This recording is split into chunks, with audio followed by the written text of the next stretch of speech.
উজনি কি নামনি সৰ্বত্ৰ বিহুৰ উন্মাদনা বটদ্ৰৱা বিভিন্ন অঞ্চলত ভোগালী বিহুটি পৰম্পৰাগতভাৱে দেখা গৈছে। বটদ্ৰৱা ঢলপুৰীত পৰম্পৰাৰে মাঘ বিহু উদযাপন, সাতাম পুৰুষীয়া পৰম্পৰাক খৰুকত কৰি নাম কীৰ্তন কৰি ভেলাঘৰত বছৰটোৰ বাবে মংগল কামনা কৰিলে বটদ্ৰৱা ঢলপুৰীয়াত ৰাইজে। অসমীয়া জাতীয় উৎসৱ তথা বাপতি সাহোন ভোগালী বিহুটি উলহ মালহে উদযাপন কৰিছে বটদ্ৰৱাত। ঢলপুৰীয়াৰ পৰম্পৰাগত কাৰ্যসূচীৰে বিহু গীত জুৰি মজগুল হৈ আইতা ককা বিহুৰ এক নান্দনিক পৰিৱেশৰ সৃষ্টি হয়।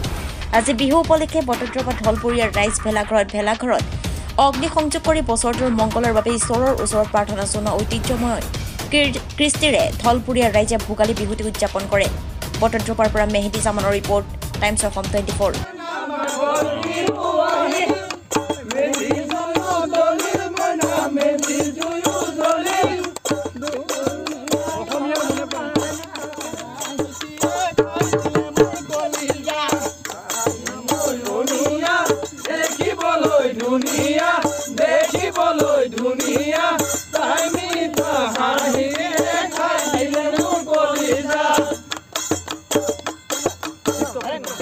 যুৱ সংঘৰ সন্মানীয় সম্পাদক মহোদয়ে কৈছে যে আমি অতীজৰে পৰা ঢলপুৰীয়া খেল সমাজ আৰু ঢলপুৰীয়া যুৱ সংঘৰ যৌথ প্ৰচেষ্টাত আমি এইদৰে ভোগালী বিহু উদযাপন কৰি আহিছোঁ।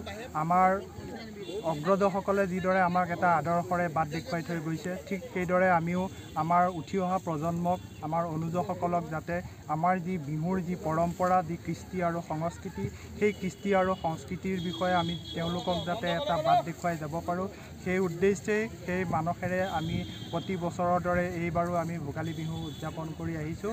আমি আশা ৰাখিছোঁ যে আমাৰ উঠি অহা প্ৰজন্মই এই সংস্কৃতিৰ যিটো ধাৰা, এই ধাৰাটো যাতে অক্ষুণ্ণ ৰাখিবৰ কাৰণে তেওঁলোকে প্ৰচেষ্টা অব্যাহত ৰাখিছে। জাতীয় ঢলপুৰীয়া যুৱ সংঘ অনন্তপুৰ সামৰিক কেন্দ্ৰ আৰু জুৰীয়া নামঘৰ খেল কমিটিৰ তৰফৰ পৰা সমূহ দৰ্শকলৈ ভোগালী বিহুৰ ওলগ জনালোঁ। আমি প্ৰতি বছৰে দৰে এইবাৰো ভোগালী বিহুৰ আমি এনেকৈ মেজি বনাই আমি মেজি তলত আহি সকলো একত্ৰিত হৈ মেজি আমি দহন কৰোঁ। আমি সেইদিনাখনে অগ্নিক আমি সেৱা জনাওঁ আৰু এই কামবিলাক আমি নতুন প্ৰজন্ম যেনেকৈ উঠি আহি আছে, সেই প্ৰজন্ম যাতে প্ৰতি প্ৰজন্মই যাতে ধৰি ৰাখে, সেই কথাটো আমি লক্ষ্য ৰাখি পেলাই প্ৰতি বছৰে এই কামবিলাক আমি কৰি আহিছোঁ। ইয়াত সকলো ৰাইজ সমবেত হৈ নিজৰ সম্প্ৰীতি সদায় অটুট ৰাখি আহিছে। আমি সদায় ভাবোঁ যে এনেকৈ আমি ভোগালী বিহু পাতি গোটেই অসমবাসীক জনাব বিচাৰিছোঁ যে অসমীয়া যিটো বাপতি সাহোন বিহু আমি সদায় সজীৱ কৰি ৰাখিব বিচাৰোঁ। গতিকে আমি এনেকুৱা এই অনুষ্ঠানবিলাকৰ মাজেদিয়ে সম্প্ৰীতি, সদ্ভাৱ আৰু ঐক্যতা গোটেই অসমবাসীৰ মাজত বিলাব বিচাৰিছোঁ।